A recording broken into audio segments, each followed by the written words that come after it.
কাল ব্লগটা যেখান থেকে শেষ করেছিলাম সেখান থেকেই কিন্তু আজকে শুরু করলাম। তো তোমাদের কার কার মনে আছে যে আমি এইখানে শেষ করেছিলাম, জাস্ট এক ঝলক দেখানোর জন্যই কিন্তু আগের দিনের ভিডিও ক্লিপস একটু অ্যাড করে দিলাম। আর আজ তোমাদের সাথে শেয়ার করি আমার বিবাহিত জীবনের আর একটা দিক। আমার হাজব্যান্ড বাসনপত্র তোমাদেরকে বলেছি সমস্ত কিনে দিয়ে গেছে। সমস্ত বলতে খুব বেশি জিনিস কিন্তু একদমই নয়। একটা বাস্কেট, মানে সেই বাসন রাখার বাস্কেট তোমরা দেখতে পাবে আমার নিচতলার রান্নাঘরে একটা রাখা আছে। ওই কি বলে, মানে তার দিয়ে বানানো হয় না, একদম সবচেয়েতে যেটা কম দামের হয় সেই বাস্কেটগুলো, মানে দেখবে বাসন টাসন ধোয়ার পর আমরা রাখি, যার দিয়ে মানে জলটা পড়ে ঝরে চলে যায়। তো সেইগুলোই আমার কাছে কিন্তু এখনও আছে। এটা নয়, তার আগে একটা কেনা হয়েছিল। আর বন্ধুরা বলে নিই, তার আগে এইটা যে সকালবেলা বানিয়েছিলাম সেটা তো একটু রয়ে গেছে, তো সেটাই কিন্তু এখন বসে খাচ্ছি। আর আমার ভীষণ ভাল লাগে এইভাবে খেতে। আর একটু তেল টেল বেশি দিয়ে ভাজলে কিন্তু খেতে আরও বেশি ভালো লাগে, বা ঘি দিলে, একটু চিনি দিলে। যাই হোক বন্ধুরা, আমি কিন্তু রাতের খাবার খেয়েও নিয়েছি, জানো তো। আমি আর তোমাদের সাথে শেয়ার করলাম না, ওই দুপুরে যা যা বানিয়েছিলাম সেটাই কিন্তু আমি খেয়েছি। মানে ওই যে মাছ পাতুরি বানিয়েছিলাম সেটা দিয়ে খেয়ে নিয়েছি। আর একবারে রাতে চলে আসলাম, কারণ হচ্ছে এই ব্লগটাকে আমি কাল পর্যন্ত কন্টিনিউ করব, সেই কারণেই দেখাইনি মাঝখানে খাবারটা। আর যাই হোক, যেটা বলছিলাম, তো ওই বাসন রাখা ঝুড়িটার মধ্যে এক ঝুড়ি বাসনও কিন্তু আমার ছিল না। তো কিনে এনে দিয়েছিল ওই বাসনটার ঝুড়িটার মধ্যে, আমি রাখতাম। এত কম বাসন ছিল ওটার মধ্যে যে মানে বাসনের ঝুড়িটা দেখবে খুব বেশি বড় এমনিতেও হয় না, তার মানে তলায় একদম পড়ে থাকতো আমার বাসন। তো যাই হোক, ওখান থেকেই আমার উঠে আসা, আমার জীবনের প্রথম বা শিক্ষা শেখা সমস্ত কিছুই কিন্তু ওখান থেকেই আমার হয়েছিল। আর আমাকে কিন্তু আমার হাজব্যান্ড একটা উনুন কিনে দিয়েছিল। তো উনুনে তো আমি পারি না, ওটার কীভাবে জ্বালাতে হয়, গুল দিয়ে ঘুঁটে দিয়ে। তোমরা কি কেউ করেছো বন্ধুরা ওরকম? আমি কত চেষ্টা করেছি জানো তো, আমি কিছুতেই শিখতে পারিনি। তো আমাকে কিন্তু জ্বালিয়ে দিত আমার ননদ, ছোটো ননদ। তো আমাকে কতবার শিখিয়েছে, কিন্তু আমি ফেলুয়ার। আমি যেদিনই ওটা ধরাতাম সেদিন কিন্তু আর মানে কোনো দিন জ্বলতো না ওটা, মানে একটুখানি জ্বালার পর কিন্তু নিভে যেত। মানে যখন জ্বলে উঠতো, তো ধরো ভাতটা রান্না হয়েছে তারপরে কিন্তু ওটা নিভে যেত। তো আমি আজও শিখতে পারিনি ওটা দিয়ে। যাই হোক, দিয়ে তো আমার তখন ভীষণ মানে রাগ লেগে যেত যে কেন আমি শিখতে পারছি না, আমি কেন এতটা স্টুপিড। তো এরকম কিন্তু ভাবতাম। আর বলে নি বন্ধুরা, দেখো আমার কিন্তু খাওয়া দাওয়া হয়ে সমস্ত কমপ্লিট করে আমি তালা তুলা দিয়ে দিয়েছি। কিচেন একদম এইরকম পরিষ্কার থাকলে কি শান্তি। আর আমার পুরো বাড়ির মধ্যে এই জায়গাটা হচ্ছে আমার সবচাইতে প্রিয় জায়গা। শুভ সকাল বন্ধুরা, আশা করছি তোমরা সবাই খুব ভালো আছো, আর আমিও বেশ ভালোই আছি। পরদিন সকালবেলা কিন্তু আবার তোমাদের সামনে আসলাম, যেহেতু আজকের দিনটা আবার শুরু মানে ব্লগে দেখাবো। তো সেই জন্য কিন্তু রাতে তারপরে কি করেছিলাম সেটা আর শেয়ার করিনি। আমি রাতে কিন্তু খাওয়া দাওয়া করার পর আমি এডিটিং করলাম, ভয়েস দিলাম, দিয়ে তারপরে শুয়ে পড়েছিলাম। আর একদম সকাল সকাল ঘুম থেকে ওঠার পর কিন্তু যে কাজটা আমার থাকে, কোনো দিন ক্যামেরাবন্দি করি না, তো ভেবেছি আজ থেকে একটু একটু তোমাদের সাথে আমি সেটা শেয়ার করব। যাই হোক বন্ধুরা, তোমাদেরকে সাথে নিয়ে আবার শুরু করলাম আজকে সারাদিনটা কি করছি না করছি। তোমরা কিন্তু স্কিপ করো না বন্ধুরা, আমি ভীষণ কষ্ট পাই। কত ছোট ব্লগ দিচ্ছি, তারপরেও খুব কম লোক আমার পুরো ব্লগটা দেখো, আর বেশিরভাগই কিন্তু স্কিপ করে দেখো। আমি বুঝতে পারি ওয়াচ টাইম দেখে যে তোমরা ভিডিওটা দেখছো না। ও আর একটা কথা বলি তোমাদেরকে, আমি ভুলেই যাই বলতে রোজই, যে আমাকে অনেকেই তোমরা লাইক দাও, দেওয়ার পর আমি দেখি সেই লাইকটা কিন্তু আবার অনেকেই তুলে নাও। আমার কিন্তু ভীষণ কষ্ট লাগে এই জিনিসটা, আমি কিন্তু ফলো করি। যাই হোক, আমি তো তোমাদের সাথে সবটা শেয়ার করি, তো এটাও তোমাদেরকে আমি বললাম। যাই হোক বন্ধুরা, যেটা বলছিলাম, তো আমার তো আর শেখা হলো না উনুনে রান্না করাটা।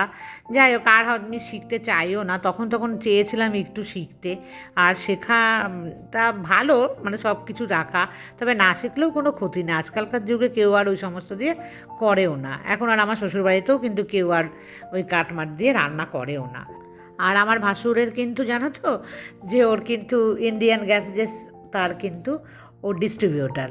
তো সেই কারণে এখন তো গ্যাসের মানে আমার শ্বশুরবাড়ির ওদিকে আর কোনো অভাবই নেই। তাছাড়া আমারও সিলিন্ডারে কোনো সমস্যা নেই জানো তো, আমি তো একা থাকি, আমার তো খুব একটা বেশি লাগে না, তাও কিন্তু আমার অনেকগুলো সিলিন্ডার আছে। ও দিয়ে আমার চলে যায় আরামসে। কিন্তু একটা সময় সিলিন্ডারের অনেক অভাব কষ্ট ছিল। আর তোমাদেরকে বলেছিলাম যে আমার শ্বশুর বাড়িতে কিন্তু কুয়ো ছিল, তখন কোনো রকম টিউবওয়েল ছিল না, কোনো সাবমার্শাল বলো মোটর বলো কিচ্ছু কিন্তু ছিল না। এখন আমার শ্বশুর বাড়িতে আমার কাছে সব জায়গাতেই আমাদের সবার সাবমার্শাল আছে। এখন বলতে তাও অনেক বছর হয়ে গেছে আমাদের সবার। আর তখন তো কুয়োর জল ছিল। বিয়ের পর আমি না জানতাম না, জানো তো, মানে বিয়ের আগে আমার মা বাবা কিন্তু বলেনি, যখন দেখতে গেছিলো ওদের বাড়িতে, যে দেখে এসেছিলো কুয়া আছে, কিন্তু আমাকে কখনো বলেনি বাড়িতে এসে যে কুয়ো। তো যাই হোক, আমি দেখার পর বিয়ের পর খুব খুশি হয়েছিলাম। ভেবেছিলাম নায়িকারা সিনেমা দেখতাম না তখন, আমার মনে আছে আমির খান জুহি চাওলার সিনেমা দেখতাম, তো ওরা ওরকম কুয়ো থেকে জল টেনে টেনে তুলছে, তো আমিও না সেরকম সিনেমার লাইফে চলে গেছিলাম যে আমারও তাহলে মনে হয় সেরকমই হবে। আর কাঠ কেটে যে আনতো আমির খান, জুহি চাওলা রান্না করছে, এগুলো তোমরা কারা কারা দেখতে? সেই সময় কিন্তু আমি খুব দেখতাম এই সিনেমাগুলো। আর মনে মনে ভাবতাম যে ঠিক আছে, কোনো অসুবিধা নেই, হয়ে যাবে। কিন্তু বাস্তব জীবন যে কী কঠিন, ওটা কিন্তু যখন বিয়ের পর ওই কুয়োর জল টানতে গিয়ে আমি টের পেয়েছিলাম। এই কচি হাতগুলো তখন একদম শক্ত লাল হয়ে গেল। সেখান থেকেই কিন্তু পরিবর্তন। তবে আমার একা নয়, আমার মতন এরকম প্রত্যেক মেয়েরই জীবনে এই পরিবর্তন আসে, বিশেষ করে যারা আমার মতো হাউস ওয়াইফ, তাই না বন্ধুরা? আর এই দেখো একটুখানি মাছ বেঁচে আছে মাথা, এই সমস্ত দিয়েই কিন্তু আজকে আমি রান্না করব, মিলিয়ে মিশিয়ে একটা রান্না। আর সবজি দিয়ে কিন্তু মাছের ঝোল খেতে আমি ভালোবাসি, আমার মেয়েও ভীষণ ভালোবাসে। তো প্রথম দিকে উনুনে ভাতটা আমার হয়ে যেত, আমি ভালো করে যেহেতু জ্বালাতে পারতাম না, মানে ধরাতে পারতাম না গুল আর ঘুঁটে দিয়ে, তো সেই জন্য কী হতো বলে ভাতটা হতো, তারপরে কিন্তু আমার নিভে যেত, মানে তারপরের আঁচে আমার মাছের ঝোল বা যে হোক সবজি আমি একটা রান্না করব সেটা আমার হতো না। মাছই করতাম বেশিরভাগ দিনই, তো ওটা কিন্তু আবার আমি গ্যাসে করতাম। মানে বুঝতে পেরেছো কীরকম ছিলাম এক্সপার্ট, এটা হতো না আবার ওটাতে করতাম। তো যাই হোক এইভাবে চললো। তারপর আমার হাজব্যান্ড আমাকে ওখানে নিয়ে গেল, নিয়ে যাওয়ার পর আর এক দেখো, ওখানে যাওয়ার পর মানে সিলিন্ডার কিন্তু তখন এরকম অ্যাভেলেবেল ছিল না। ওখানে গেলে সরকারি হিসেবে আমাদেরকে আবার দরখাস্ত জমা দিতে হবে। তো আমাকে নিয়ে যাওয়ার পর ওখানে দরখাস্ত জমা দিয়েছে, কিন্তু ওটা পেতেও জানো তখন ওরকম 2 মাস মতো মানে গিয়েছিল যে আমি পাবো সিলিন্ডার। আর তখন আমাকে কি কিনে দিল, ওই 2 মাসে কী করব, একটা যে পাম্পের স্টোভ হয় না, ও স্টোভ কিন্তু আমাকে ও কিনে এনে দিয়েছিল। তো এবার স্টোভেও আমি রান্না করতে জানি না, মানে এরকমই একটা অচল মাল ছিলাম যে ওটাও আমি জানি না। আর পাম্পের স্টোভে কীভাবে পাম্প করতে হয়, আমাদের বাড়িতে না কখনো পাম্পের স্টোভ ছিল না, এমনি স্টোভ ছিল, তো ওটাও আমি পারতাম না। যাই হোক, ওই হাজব্যান্ড যখন অফিস থেকে আসতো আমি বসে থাকতাম, ও এসে কখন ওটাকে জ্বালিয়ে দেবে, আমি জ্বালাতে জ্বালাতে আবার নিভেও যেত, নিভে গেলে আমি পারতাম না বলে আবার বন্ধ করে বসে থাকতাম। ও আসলো, জ্বালিয়ে দিল, ও দেখে দিত, সমস্ত কিছু ও করে দিত, তারপরে আমি আবার রান্না করতাম। রান্নার তো মানে রও জানতাম না।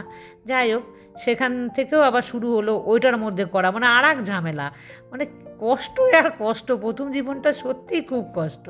আর এই দেখো বন্ধুরা, খুব তো ক্যালেস্টারি করে আমি চাকু দিয়ে করেছি, দেখেছো একদিকটা পাতলা একদিকটা মোটা। আমি না একদম পারি না গো, আমার খুব ইচ্ছে হয় যে তোমাদের মতন, মানে আমার অনেক বন্ধুরা আছে তোমরা খুব ভালো কিন্তু চাকু ব্যবহার করতে পারো, কিন্তু আমি একদমই পারি না, দেখেছো কীরকম হয়েছে। যাই হোক, মাঝে মাঝে করলে কিন্তু শিখে যেতাম, আমি করতেই চাই না, আমি যেহেতু পারি না না, সেই জন্য ওটাকে আমি অ্যাভয়েড করি, জানো তো। হয়ে গেল পাতলা একটা মাছের ঝোল, বরবটি আলু দিয়ে রুই মাছের ঝোল, কে খেতে ভালোবাসো? আমার হাজব্যান্ড খুব হাসে, আমার মেয়ে ভালোবাসে, আমি ছোটোবেলা থেকে ওকে খাইয়েছি তো এরকম ঝোল, তার জন্য ভীষণ মিস করে, আমাকে বলে মাম্মাম তুমি বরবটি দিয়ে মাছের ঝোল করেছো, আমার তো খুব খেতে ইচ্ছা করে। আমি বলছি আসবি তখন তোকেও মানে বানিয়ে বানিয়ে তো আমি খাওয়াবোই। আর আমার মেয়ে আসলে বন্ধুরা তোমরা দেখবে যে ও কিন্তু একদম ঘরোয়া, মানে ছোটো থেকে ওকে যা যা আমি খাইয়ে অভ্যাস করেছি ও কিন্তু সেগুলো খেতেই ভালোবাসে, মানে একদম ঘরের বাঙালি খাবার আমার মেয়ে পছন্দ করে। আর তোমাদেরকে বলতেই ভুলে গেছি আগের দিন ব্লগে, তোমরা সবাই আমাকে বলছো মেয়ে কেমন আছে, মেয়ে এখন অনেক ভালো আছে, মানে 5 দিনের ওষুধ ওর শেষও হয়ে গেছে, আর ওষুধ কোনো এখনও খাচ্ছে না। আর এখানে আসলে দেখাবো, তোমরা আমাকে সবাই বলেছো, আর লুনা দিদিভাইও আমাকে বলেছে, তো দিদিভাই আমি দেখাবো তোমাকে, মেয়ে আসুক, প্রেসক্রিপশনে কী কী মেডিসিন দিয়েছে সেই সমস্তটা আমি একদিন ব্লগে তোমাদেরকে বলবো, মানে লুনা দিদিভাইয়ের সাথে সাথে তোমরা সবাই জানতে পারবে। আর এখন রান্নাবান্না শেষ করে তারপরে কিন্তু আসলাম, দেখো সোফাটার পিছনে কি অবস্থা, বেশ কতদিন যদি নাড়াচাড়া না দিই, কোথা থেকে আসে গো এগুলো, ঘরে তো আমি ধুলো দেখতে পাই না, রাখিও না। তারপর দেখো খাটের পেছনে তুলোর মতন কীরকম কোথা থেকে এসছে কী জানো এই ঝুলকালিগুলো। যাই হোক, তার আগে আমি এই জানলাটা পরিষ্কার করে নিই একটু। একটা একটা করে ঘুরিয়ে ফিরিয়ে কিন্তু আমি করার চেষ্টা করি। একটু কঠিন হয়ে যায় যেহেতু আমার নেট লাগানো আছে, তারপরেও যতদূর হাত যায় আর কি সেটুখানিও আমি করি। অন্তত বাইরে থেকে না পারলেও ভেতর দিকটাও তো পরিষ্কার করে রাখলে পরিষ্কার থাকবে অনেক দিন, তাই না বন্ধুরা? তো এইভাবে কিন্তু তোমরাও করো। আর বন্ধুরা, আমার এক বোনের নাম নিই, ওর নাম হচ্ছে স্মৃতি। তো ও কিন্তু এত সুন্দর আমাকে সোনা দিদি বলে কমেন্টস করে, আমার এত ভালো লাগে যে সোনা দিদি। আমাকে তোমরা অনেকেই বলো, কিন্তু ও আমাকে রেগুলার লেখে সোনা দিদি। শ্রাবণীও আমাকে এরকম লেখে প্রত্যেক দিন সোনা দিদি। তো অনেক ভালোবাসা তোমাদেরকে বোন, তোমাদের জন্যই কিন্তু আমি এত পজিটিভ এনার্জিগুলো পাই, আর ভীষণ ভালো লাগে। আর তার সাথে আমার স্মৃতি আর একটা বন্ধু আছে, ও আমার ব্লগ দেখে, কিন্তু এখন দেখছে কিনা জানি না। ও অনেক দিন হয়ে গেল কিন্তু আমাকে কমেন্টস করছে না। আর মানুষের দেখো বিপদ আপদ আমাদের তো লেগেই থাকে, সবার জীবনে প্রত্যেকেরই কিছু না কিছু থাকে এমন ঘটনা। যেরকম অনন্যা আমাকে কমেন্টস আজকে 3-4 দিন ধরে কন্টিনিউ ও জানিয়েছে, ওর ছেলে যখন ক্লাস 4-এ ছিল কী সমস্যা, হঠাৎ করে ওর ছেলের পাটা অচল হয়ে গেছিলো, কী সমস্যায় পড়েছিল। শুনে তো আমার গা সত্যিই আঁতকে উঠেছে। একটা সুস্থ সবল ছেলে হঠাৎ করে একদম পাটা এমন হয়ে গেছিলো যে অপারেশন করতে হলো, না হলে ও হাঁটতেই পারতো না যদি ঠিক টাইমে ওই অপারেশনটা না হতো। মানে ওর জীবনটাই কিন্তু থমকে যেত। তো মানুষের জীবনে যে আমাদের কখন কি আসে, তো অনন্যা বিশ্বাস করো, আমার তো শুনে আমি না কথাটা মানে আমার মাথা থেকে যাচ্ছে না যে কেন এরকম হয়েছিল হঠাৎ করে। ওরকম ঘটনা একটা জীবন আমাদের বদলে দেয় না। যাই হোক, ছেলে ভালো আছে, তুই সাবধানে রাখিস। আর যাই হবে, যখনই কিছু দেরি না করে সবাই ডাক্তার দেখিও সাথে সাথে, কারণ বিপদ হতে বা বাড়তে কিন্তু সময় লাগে না, খুব তাড়াতাড়ি ছড়িয়ে যায়, ভালো হতে সময় লাগে। তো এটা থেকে আমি বুঝলাম যে অনন্যা ঠিক সময় মতন ডাক্তারটা দেখিয়েছিল বলেই ওর ছেলে আজ কিন্তু একদম সুস্থ। আর ওর ছেলে হাঁটাচলা করে, কলেজে পড়ে, আমার মেয়ের চাইতে 1 বছরের ছোট ওর ছেলে। যেমন দেখো, আমার হাজব্যান্ডের যে আঙুলের মধ্যে হয়েছিল না, বুড়ো আঙুলটাতে একটা সমস্যা, সেই সমস্যাটা জানো তো কেন বেড়ে গেছিলো? ও প্রথম থেকে কিন্তু ডক্টর দেখায়নি। ওকে অনেকবার আমি বলেছিলাম যে কী হয়েছে, তুমি একবার দেখিয়ে আসো। ও ওটাকে গাফিলতি করেছিল, আর গাফিলতি করার ফল হয়েছিল প্রচুর টাকা খরচ হয়েছিল। দুবার করে ডাক্তারের কাছে গিয়েছিল, ভীষণ মানে দামি অ্যান্টিবায়োটিক দিয়েছিল যাতে ভেতরে যে পয়জন হয়েছিল সেই পয়জনটা যাতে শুকিয়ে যায় ভেতর থেকে। মানে মেডিসিনের দ্বারা ওটা হয়েছিল। আগে হলে কাটতে হতো, মানে একটু ছোট্ট অপারেশন মতন করলে ওরা ঠিক হয়ে যেত। তো ওখান থেকেও কিন্তু আমি শিখেছি, কিন্তু আমার হাজব্যান্ড শেখে না। আমার হাজব্যান্ডকে আমি বললেও বলে ও ছাড়ো তো ঠিক হয়ে যাবে, এরকম একটা ব্যাপার। সব সময় কিন্তু ওই ছাড়ো তো বললে ছাড়া হয় না, বাড়াবাড়ি পর্যায়ে চলে যায়। যেমন আজকে চোখটা নিয়ে খুবই একটা বড় সমস্যার মধ্যে রয়েছে। তো যাই হোক, ওকে 1.5 মাস পরে তো আসতে বলেছে, তখন ও চেষ্টা করবে আসার। তবে বলা যাচ্ছে না, জানো তো আমার হাজব্যান্ডের কিন্তু বলছে অমরনাথ যাত্রাতে যেতে হতে পারে। অমরনাথ যাত্রাতে যদি ও যায় তাহলে কিন্তু আসতে পারবে না, জানো তো। আজকেও বলছিল আমার হাজব্যান্ড যে অমরনাথ যাত্রায় যদি যেতেই হয় তো কী করব, মেয়ে তো আসবে, খুব মুশকিল হয়ে যাবে। তো দেখা যাক, আমাদের এই সমস্ত ডিউটি বা কাজের জন্য কিন্তু কোনো রকম ধরো যদি কোনো প্ল্যান আমরা করি আগে থেকে, সেগুলো কিন্তু একদমই হয় না। কারণ সরকার যে প্ল্যানে ওদের ছাড়বে সেই প্ল্যান অনুযায়ী কিন্তু আমাদের প্ল্যান হয়। আর এটা আমি অনেক আগে থেকে দেখে দেখে মানে এই 21-22 বছরে আমার একদম তিক্ত অভিজ্ঞতা কিন্তু একটা হয়ে গেছে। তো দেখো, ঘরটাকে পরিষ্কার করে দিলাম, এই পেছনটাকে একদম ডিপ ক্লিন করে দিলাম।